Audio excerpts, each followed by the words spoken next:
Mike, is that you? Yes, it is. Praise God. You talk about being on time. Way to go. How's the volume? Is it okay? It's perfect. It's perfect. Okay. Okay, good. Okay, now, Mike, let's just talk about this. Let's talk about this for a moment. First of all, I was just reading an article, I don't know if you was watching, on the fast north magnetic pole shift that's prompting major concerns. This article just came out. It's amazing the timing on this. And it's talking about, Mike, I'll just read the first paragraph here, and you'll be able to pick it up from there. This article came out, Science Magazine, says, the headline, Earth's magnetic pole is on the move fast, and we don't know why. Earth's magnetic field is what allows us to exist. It deflects harmful radiation. It keeps our water and atmosphere in place. But now it's acting up, and nobody knows why. Planet Earth is alive. Deep beneath its skin, its lifeblood, rivers and molten iron pulse around in its core. And this mobile iron is what generates magnetic field that causes auroras and keeps us alive. But the pole, the magnetic North Pole, is moving. Now, it was moving at 15 kilometers per year, but has now, the last 2 years, is moving at 55 kilometers per year. Thus, they were supposed to adjust where the magnetic North Pole is. They were going to do it on January 30th, but since the partial government shutdown, they can't do it. Mike, what's going on? Is this got anything to do with the 5 waves of energy? Well, we do have some very strange. It's quite simple, Pastor Paul. This inbound galactic rays are charging up the interiors of the Earth. Right? It hit the magnetosphere.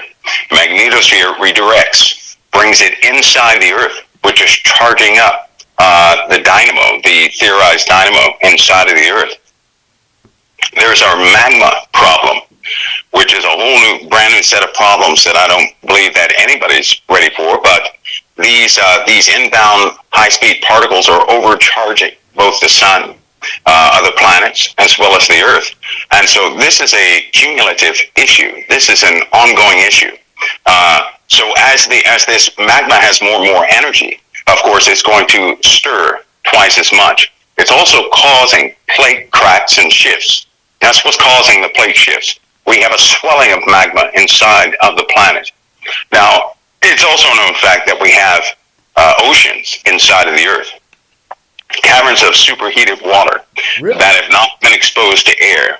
Really? Now, when this heat from the magma begins to heat up this water even more, it's going to begin to swell. Gases will form because it's going to reach a barrier, a superheated barrier, which means a type of swelling and a leakage. That means large-scale volcanism, large-scale earthquakes. We've been blessed up until this point because crust is so thick. Can I ask you a question then? So this water that's been inside the Earth, oceans, we've been blessed, as you said, because the crust is so thick, it hasn't been able to cause the volcanism or the earthquakes. But what's causing it now to rise up? Is the shifting, the waves of energy, is it heating it up and creating pressure that it's got to be released, or what's going on? Every time this Earth, every few seconds, this Earth is absorbing substantial amounts of energy, which is like, if you think of the Earth as a battery, it's being overcharged. And whenever you introduce charged particles to a substance and all the minerals and everything in the Earth like that, it's going to begin to heat up. It's going to generate heat. Well, heat in this case is going to translate into movement. That movement is going to translate into a type of shifting. That shifting is going to affect the magnetosphere plus the surface of the Earth. So what we're looking at is a swelling of the continents. Now, that may sound dull, but here's what that means. Just a fraction of swelling. Once it hits a certain point, it's just like a boiled egg. A boiled egg can be very hot on the inside, but once it reaches a certain point, the shell begins to crack. Why? Because it's a lot of pressure inside. So we're closely coming to the point where the crust of the earth can no longer take the pressure. When it can't take the pressure, we're going to have relief, some sort of relief from all that pressure inside. Those are not small earthquakes as we have been having. Right? This is an increase in maybe 6.0s across the face of the earth every few days. And when I say across the face of the earth, to relieve that much pressure means volumes of earthquakes all over the place, so much so that the infrastructure is going to suffer big time. Now, this has happened before in Earth's history. Cracking that swelling caused that cracking, which caused multiple earthquakes. To put this in context, you just think about one day where you would have maybe 6.0 earthquakes all over the face of the earth. And that will put it into context for you, because just like an egg, it can sustain a certain amount of pressure, but there always comes a point where some sort of force is going to give. And in this case, the force caused by the thickness of the earth, right? All the forces acting against that magma from getting out. Okay, now, Mike. It's going to be overwhelmed. Okay, now you're saying, let's say there's a day coming that that you see 50 6.0 earthquakes around the globe in one day.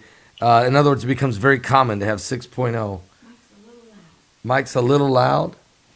Oh, that's unbelievable. I can back the mic off from him. I'll back it off a little bit off of him.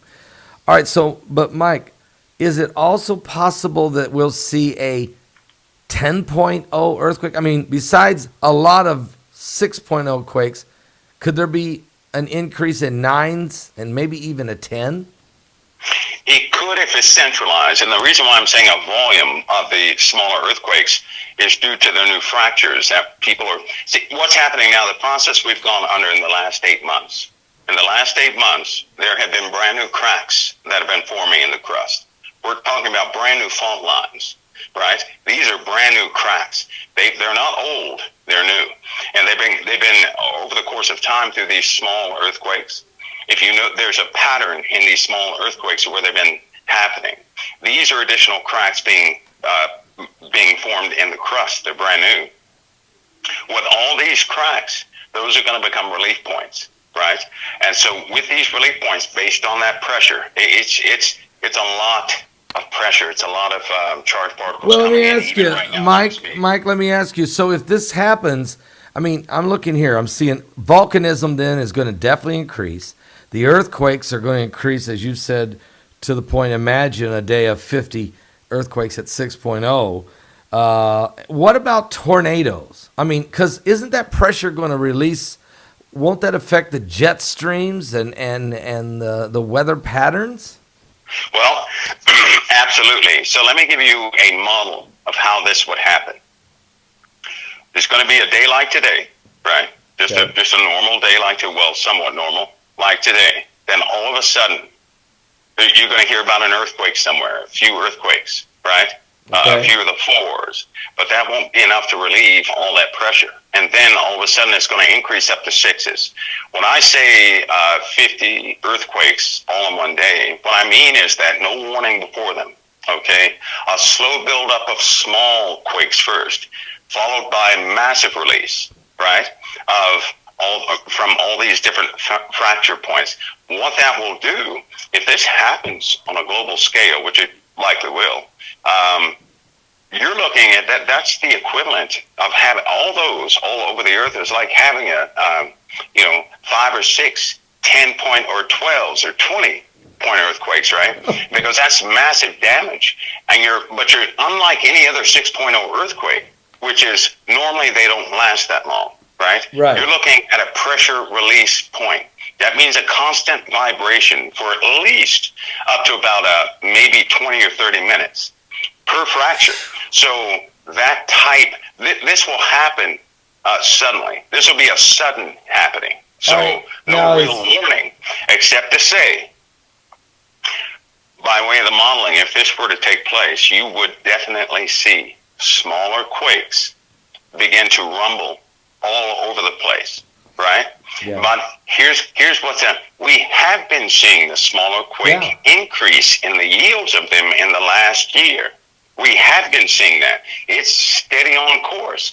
It's just that it's not notable.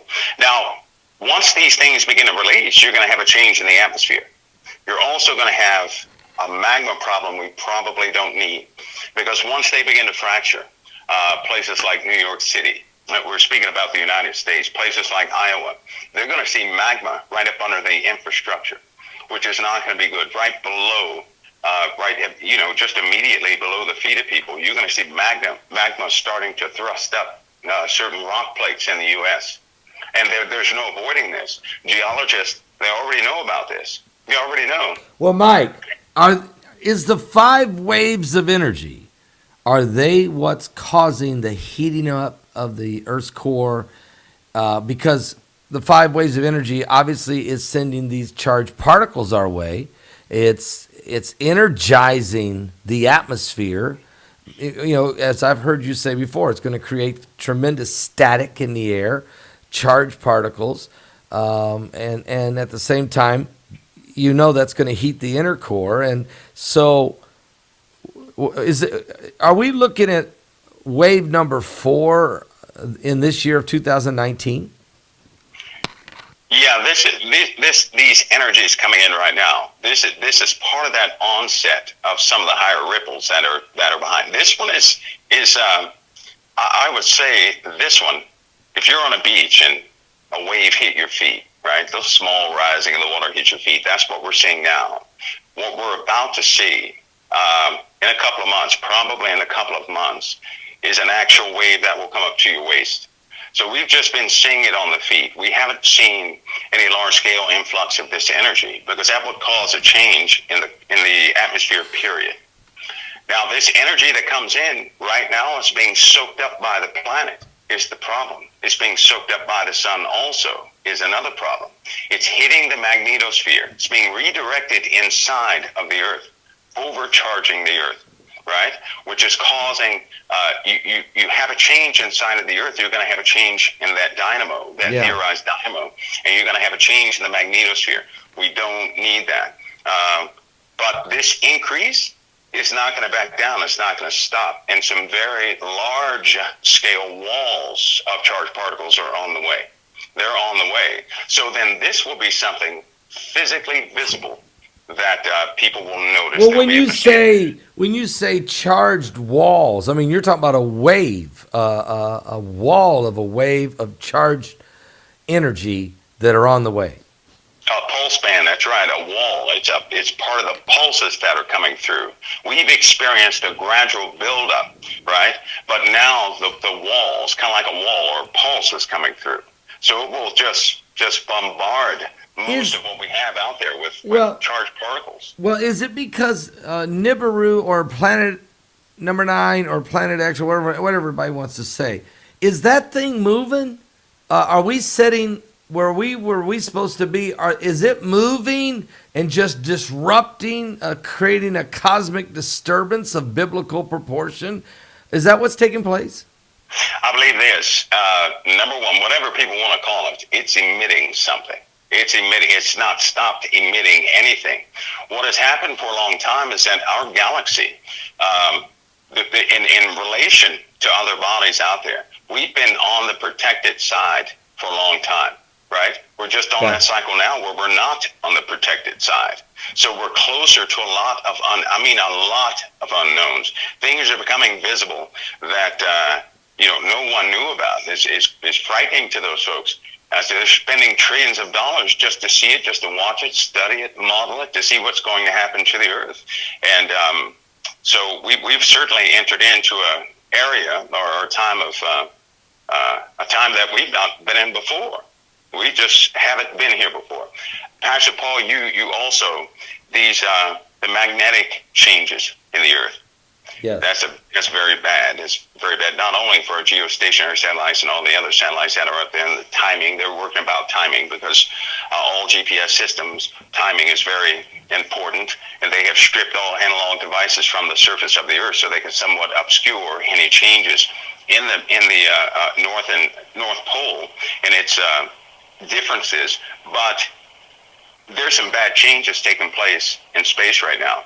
And tracking the European Space Agency, they put out most of the information, is so much better than NASA because they're somewhat hushed up right now. Of course, our president has changed quite a bit of that as far as information releases and so on and so forth.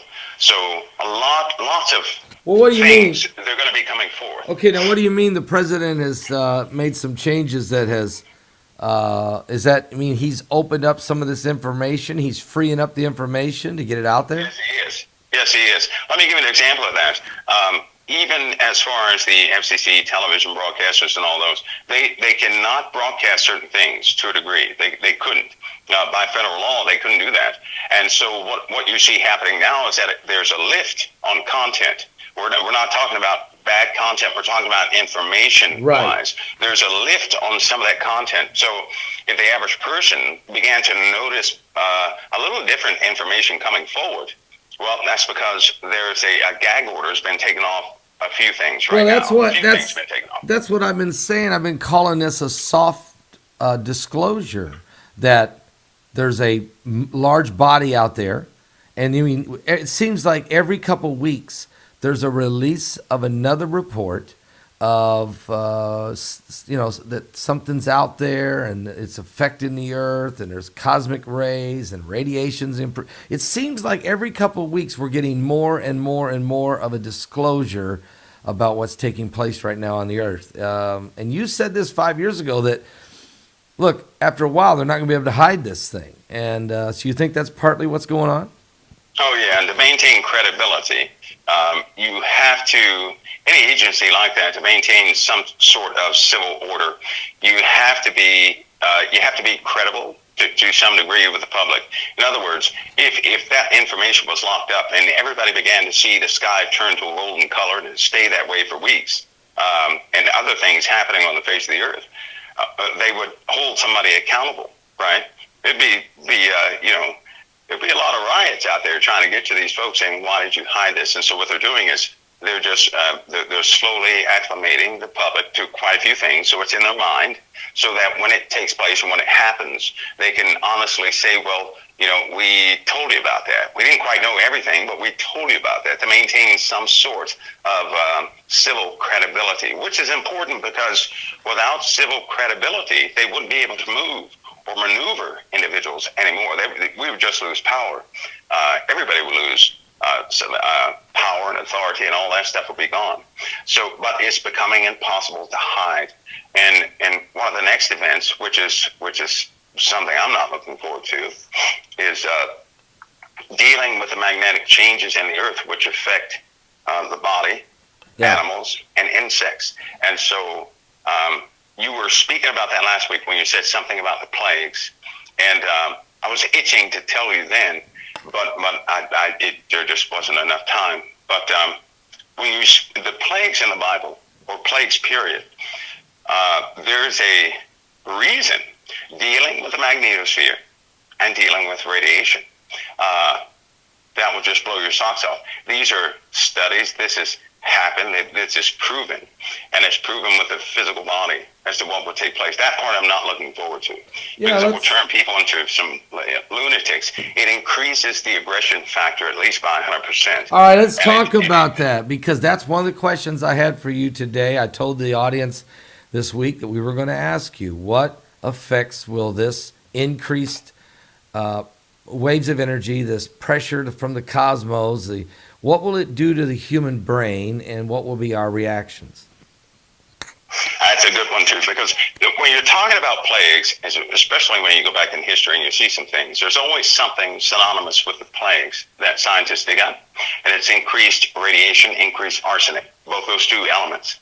There's always a layer of arsenic, increased arsenic and radiation found wherever a story or the proposed time of the dig was for the plague, like in Egypt, Sodom and Gomorrah, these places like that. Common day plague, same thing. It's a buildup of arsenic and radiation. Those same two elements were all over the place. So when a person goes back medically and they begin to look up arsenic, there's an interesting property of arsenic not found with anything else really. So Arsenic accumulates in the body, but guess where it accumulates? Where? Where, Mike? The brain only.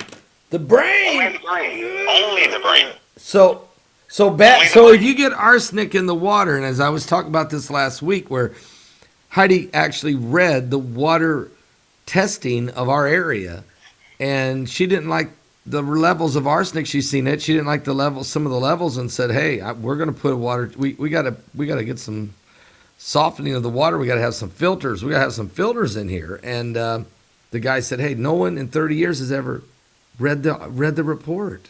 She said, "Well, I did, and we got to have some changes." So you're saying though that those little amounts of arsenic lodges in the brain. What's it do? Does it start short circuiting the system? Arsenic is it's a metalloid, right? Okay. Co-carcinogen, and in small doses, it accumulates in the brain, causing cognitive dysfunction. Okay. Right. Now, this is a fact that's been known for a long time about arsenic, and when you begin to get into neurological difficulties and cognitive effects and things that nature, you begin to see the exact same symptoms over and over again. One of the big things with the mind is this. Let me just go over a few symptoms. Hair loss is one. Of course, a lot of people have hair loss, but hair loss is one of them. But skin changes, right? We're talking about lesions on the skin, Okay. right? Abdominal pain, which seems to hit a whole populace, certainly according to historical writings. You're looking at dietary changes or cravings, a type of metallic taste in the mouth. Dry mouth is one of them, a darkening of the skin in certain areas, right? This is becoming common all over the world. People are beginning to notice that their fingers tingle, right? They never had that before, but their fingers are starting to tingle, and then it goes away. Then it tingles, goes away. Or they feel like their hands have gone to sleep while they're still up doing things, things of that nature. Fatigue, gastrointestinal symptoms. Then it goes into your dementia, paranoia, loss of short-term memory, itching in the skin. So you're looking at strange rashes and everything like that. Sore throat, consistent sore throat, chronic sore throats, and persistent digestive issues, right? So, but that's a short read of quite a few. With these facts, with these studies, with these same things, they keep coming back on people. The other one is an increased aggression factor, right? Because it affects the brain. It is a metalloid, co-carcinogen.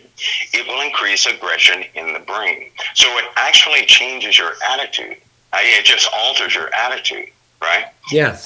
As if that wasn't bad enough. Now, if you throw the Earth's magnetosphere into the mix, we have another problem with the arsenic. Right? Oh, by the way, it compromises your immune system. Arsenic does. It will compromise the immune system. Why? Because your brain controls your immune system. Now this arsenic is because we're getting it from space. You're saying these energy waves, these pulses that are coming, and we're going to get hit with a wall, and then a little bit later another wall of this waves of energy.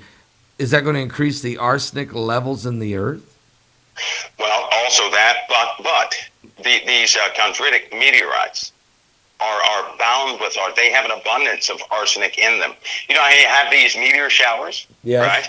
Every time you see these things, they're laden with arsenic, which releases in the atmosphere, which goes out all over the atmosphere because they burn up in the atmosphere. Arsenic survives, being a metalloid, and then they're distributed all throughout the waters everywhere. You can't escape it. And now we're having a buildup of inbound small, just smaller rocks and meteorites and everything else, but the arsenic is heavily bound in these things. It's being released from space, mostly by way of these chondritic meteorites that come in, and so it's becoming worse. Which is why I always track how much debris is coming into it, because we're looking at tons per day that come into the earth. Right now, most of them being bound with arsenic. Once you get to a certain part of space, well, then you're naturally in trouble. It's a cycle that's coming back, and it was here before. All right, now let's talk about this, because you're really getting into a wormwood effect, if you will, in some degree. I understand those two deep impacts are coming, and it's in the book of Revelation, chapter 8. But what you're describing here, we start this broadcast. I went ahead and we read Isaiah 24. Isaiah 24 talks about a pole shift right out of the blocks. That's the first verse. Then it starts talking about all kinds of breakdown on the planet. Talks about sounds coming from the earth. The pit booms, and then it says the earth is going to reel and rock like a drunken man, and the earth's going to shake from its foundation, and so that sounds like it's possible that Isaiah was prophesying that he could visualize and see the coming of the 5 waves of energy. I have a feeling when I read that, and it affects the kings of the earth. It actually affects everybody, all the inhabitants of the earth. So is this? Will we hear noises, Mike? Are we going to hear noises? Oh yes, once it gets to a certain point, we will. We most certainly will. And I'm drawn back also that an irritating noise, Pastor Paul, because in space, of course, there's no real atmosphere to do anything with. The sound waves are going to be limited due to a loss of atmosphere, no vibration, right? But as soon as those things are introduced, that power, that raw power, these particles and powers introduced into the atmosphere, you're going to have vibration that we've just not heard before. Now, as far as historical findings are concerned, they're always heard as trumpet blasts. We're talking about through every civilization. We're talking hundreds of civilizations heard the exact same thing, these strong trumpet blasts that not only people heard, right, but it burst their eardrums in some cases. It was something that people were afraid of. They documented this, probably in the hopes that their children could get it. Kind of like the book of Joel, when the Lord said, write this down for your children's children and their children and their children. Right. Make sure they know this is going to take place. But we've been so, I get pampered, but we pampered ourselves for all this time. We're not used to dealing in harsh environments concerning space, but now that we have a lot of visual optics in space now, which you can depict what will have sound in the atmosphere and what won't. You're looking at a barrage of different things people are going to behold in the atmosphere that will just literally scare them to death, because if somebody heard something like that of just massive decibels to the point where your ears bleed, it bursts your eardrums, it goes through your body, that's bad, and it sounds like a trumpet blast also. So, you'll be able to hear that and more. All right, now let's talk for a second here. You're talking about earthquakes getting to the point where they're the pressure's building 6.0, breaking out across the globe, volcanism at an all-time high, volcanoes erupting everywhere, charged static atmosphere, higher arsenic in the water content, people being agitated, nervous, angry, even violence will increase. That's what happened in the days of Noah, just before the flood, and the whole earth became so violent. So Jesus even said, because iniquity abound, the love of many will wax cold. That's one of the signs of Matthew 24. So let me ask you a question. There's a strange phenomenon just happened the last 3 days. A plague of locusts swarming Mecca. Now, these locusts are huge, and they're black, and they're dark, and they're so thick. And I saw the pictures, I saw the videos this evening. It started Monday night, but in the last 3 days, it's off the charts. Right inside Mecca, everywhere. It's people are scraping it off their bodies. Mike, could some of this wave of energy, or is there something that could mess up the mechanism of the brain of the locusts? Or seriously, in the days of Egypt, we had locusts. What's going on? This is really, really different. Okay, now, dealing with insects, they work from a type of instinctive impulse that can be changed by way of magnetism. Okay, their behavior can always be altered by magnetism. right? So what do we have an issue with? We have an issue with the magnetosphere, right? Now, there are certain regions of the Earth which have, let's just say, a magnetic pull in certain places stronger than others. You're also looking at, they use it for directional guidance and all sorts of things, just like birds, they fly south for the winter and this, that, and the other. Well, they have a mineral in their brains, just like we do. We have minerals in our brains. And so where north is matters to all life on this planet. All life. And that's something that most folks don't quite understand. But if that shifts and if it changes, it can cause these somewhat otherwise, they're just, if they're not in great numbers like that, it can cause them to change their behavior. Because normally, when they're not swarming, where it's one or two or three of them, that's one thing. But what agitates them or what gets them going is when they start hearing or feeling the vibrations. Vibrations can cause a swarm, and vibrations can stop a swarm. So locusts begin to feel the vibration of other locusts, and then they start swarming together. Thus, they're called locusts, right? But they normally are agitated by way of frequency or vibration that they feel in the air. That can be induced. That can happen by things entering into space. It can happen by something under the ground that we cannot hear. One thing they put together is they have found that every time there's a magma that is changing its rate of flow, they have found a locust reaction directly correlating to that magma flow, that increase in magma flow, which, I found that, I learned that that's been known a long time ago, but every time the speed of magma under the earth begins to change, you can have locust problems, but the speed of the magma is determined by the amount of energy taken in by the magnetosphere. All right, now the book of Revelation talks about swarms of locusts. It talks about the Apollyon or Abaddon, the angel with the key to the bottomless pit comes and opens this thing, and it says that the key, out of it will come these strange creatures that have tails that sting like scorpions. And we understand that the Bible does talk about locusts as not only a plague of Egypt, but there's a spiritual significance in this thing. I mean, Satan's the prince of the power of the air, okay? And his whole kingdom, his air is being rattled by these waves of energy. It's not just only affecting us and our planet, but this has got a spiritual ramification. Think about this, Mike. Jesus said in the last days, look, there'll be signs in the sun, the moon, the stars, and distress on nations with perplexity or confusion, okay? Men's hearts will fail them for fear, for things coming after the earth, for the powers of heaven shall be shaken. Sounds like the waves of energy. Okay, so it causes confusion. It causes the seas to roar. There's the release of the locust. I mean, it's almost like this thing is coming upon us. Is this possible? Yeah, it really is.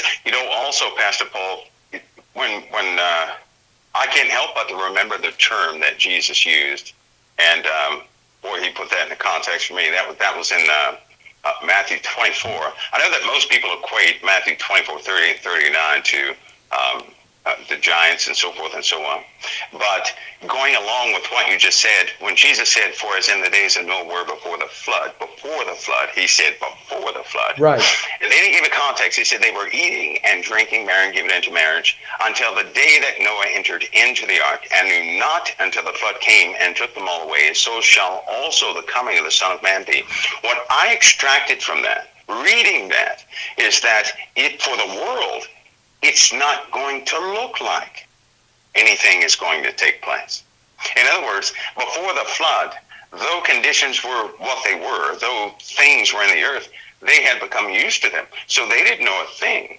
And Jesus here is telling us he didn't use the context of how bad it was. He used the context of how normal it was. And he said, before the flood, they were eating, drinking, marrying, giving into marriage until the day Noah entered into the ark. So it was business as usual for them. right? Yep. Until Noah entered into the ark. And then he says, and knew not until the flood came and took them all away. They could not put it together until the flood came and took them all away. So they didn't know a thing, and they didn't believe a thing, and they didn't react from any of what they saw until the flood came, until they saw it themselves. They were deniers up until the end, and they had an explanation for everything until the flood came and took them all away. So you're saying the same thing's going to happen, that even though these changes are obvious, waves of energy, the magnetosphere weakening, the magnetic north shifting at 55 kilometers in a year compared to 15, which was fast, locusts, and here's something about these locusts that showed up at Mecca. Folks, here's what it says in Revelation chapter 9. It tells you that this angel comes down with the key to the bottomless pit and opens the bottomless pit, and the smoke of the great furnace, the sun and the air are darkened. So there's physical manifestations going on here. Then it says, by reason of the dark of the pit, there came out of the smoke locusts upon the earth, and upon them was given power as the scorpions of the earth have power. And then it tells them, he commands them, he says, don't hurt the trees and the grass, okay? So they don't. All right, now you know what locusts normally do? Every time I've ever studied locusts, they just show up in swarms and they eat everything that's there. They strip the trees, they strip the plants, they wipe out anything. But these locusts that have arrived in Mecca, there's nothing growing in Mecca. I mean, this is sand. You have a city. They're just converged on the area there where the worship is. They're right there. I mean, they're just everywhere, and they're not consuming fields of stuff. So it's just like we're seeing some kind of a different manifestation, and I got a feeling we're going to see this, Mike, happening all over the world in different locations. As these look, these things are huge and black too. So I'm still trying to figure out what that is. They're calling them black grasshoppers, but they're huge, okay? Almost like a praying mantis. They're so big. So I believe as you do. I believe it has spiritual implications. I believe that the average person... See, and this is what I'm saying, Pastor Paul, that just like the locusts are out there. Now, we know there's nothing to eat out there. What are they doing out there? But they're right there at Mecca, right? And not to mention that they're not your normal species of locust. Now, what concerning the locust, there is a type of insect that comes out of the ground, almost like there are several types of species that surface every 14 years, right? And then they come up and go back down again. This could be one of those species that come out ever so often. But just like they're gathering around Mecca, the world is going to look at this and say, well, it's just locusts. It's no big deal. But that's exactly what I'm saying, Pastor Paul. The average person cannot see what's happening because they're lost in the moment. Because if we were to take 20 years and collapse them into one, all of us would be on our knees even more right now because we would see the earth is shaking. Yeah. With all these earthquakes that are happening, one problem with us is that if we can't see it all together at one time, we will always say, well, it's just normal. Right? That's like what we're arsenic doing. In the water. If somebody starts pulling the medical reports on people who have arsenic-related sicknesses going into the hospital, they fall out of their chair. Right? The other half is radiation. Radiation and arsenic are dominating everything right now. But because everybody hasn't died and some people are doing okay, it's just business as usual. But here's what we know. Well, you're exactly right. Look at the cancer rates. They're skyrocketing. Cancer, leukemia among children, off the charts. Tumors, lung cancers, people are getting them. They're not even smokers. I mean, there's all kinds of ailments and health problems. Now, we can blame it on the genetically modified food. We can blame it on the chemtrails. We can blame it on a lot of stuff. But and it does affect. I'm not saying don't. All of that does play its part. But your point is so right. We just had the last 2 summers the worst wildfires in California history. In 2017, it was the worst ever. 2018 was worse than that. Okay? mudslides. There were 19 typhoons hit the Philippines this year, or 2018. We had the hardest raining monsoons in Japan in 40 years. We've been watching. Look at Hurricane Harvey. Look at Hurricane Maria. Look at all of these different events. Everything we turn to. But you're right. We explain it away. We explain it away. We explain it away. The pole's shifting. Yeah, I understand. But hey, today's okay. The football game's Sunday. I think I'm going to be all right. I got steaks on the grill. And so what you're saying is, unless this apocalypse comes down your street, we're asleep, aren't we? That's right. That's why, like what you read, Isaiah 24, because my question is this: with all this stuff happening in Revelation, right? There are key passages in Revelation that let you know that people they could not see into the spiritual ramifications of what was taking place. They just couldn't see it. They kept going until they could not go anymore. In the old times, in Sodom and Gomorrah and all these places, they just keep going until they can't go anymore. Right now, we know something is wrong with the sun. Yeah. There are too many things happening that are sun-related, but you have people explaining everything away. The fish are still dying. As of late, you have a bunch of squid that they ran into. They were doing deep-sea research, and a bunch of squid were just dead down in the water, right? You have nickel floating up from the Atlantic Ocean.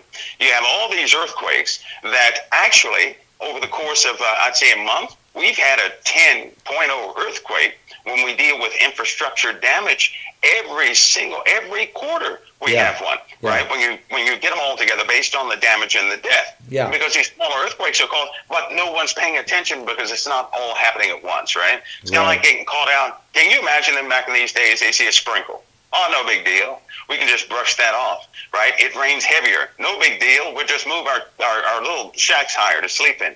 The water comes up. No big deal. We still have mountains we can take safety in. Don't panic until they find out one day they have nowhere to go. The water's still coming up because it's not stopping.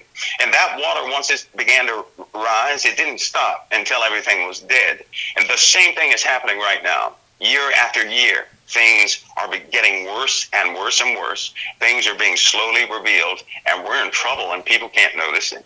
And they look at the normal things. I'm trying to look at what's going to actually hurt people, like the magnetosphere. If they understood what it's going to do to their neighbor. What can cause your neighbor to turn around and eat your flesh? Well, number one, they have no food, which is really happening. So that means a long-term drought, because the water is going to come up all over the place due to this magma. And I failed to tell you that one, that in the Atlantic, they were doing probes down in that crack in the Atlantic where the magma is really moving. And if it continues at this rate, one of those oceans of which that superheated water is in is just going to start releasing. And when it releases, water will come up without any warning whatsoever.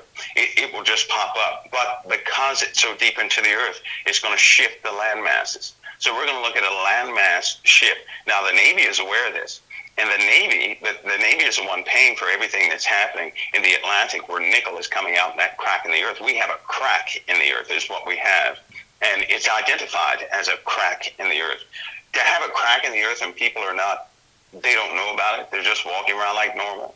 To have one of the biggest volcanoes in the solar system in the Pacific Ocean called Tamu Massive, and nobody's worried about it. Nobody cares.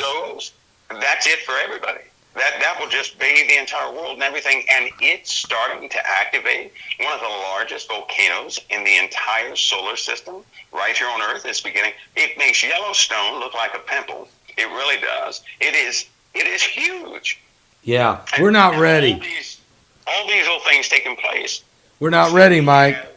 Some more immediate issues that are coming also with these energies, with this increase in energy. There's going to be a real physical sickness in people, right? Amen. And I know that I'm doing my best to prepare people to ignore their bodies, to keep pushing through, no matter, because the Lord can heal all of His children, and He will. Yeah. Just like those things that come out of the pit.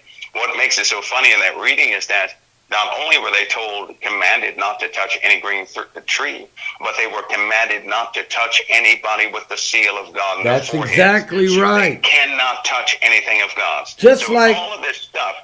Just like in the days of the Exodus, when the plagues of Egypt hit, the Israelis, the children of God, were spared every time, okay? Every time. And right here in Revelation, this unbelievable infestation and manifestation of these locusts, they are commanded. The locusts are told, don't touch the trees, don't touch the grass, and don't touch those that have the seal of God in their forehead. Amen. So you know what that means? There's going to be people here who are going to be sealed with the love of God in their heart. They're going to see these manifestations that are going to be so weird and so rare, and it's not going to affect us. Folks, we have nothing to fear. The Lord hasn't given us the spirit of fear, but power, love, and a sound mind. Mike, can you come back next Thursday? Can you look on your calendar? Because we can't get this done in 1 hour. Can you do it? No, we can't. No, Okay. we cannot. Yes, and in fact, I can. I really can. I can make that commitment now. I sure can. Okay, so next Thursday night, January 17th, we'll bring Mike back. It'll be 4 days before the 3 days before the super blood moon.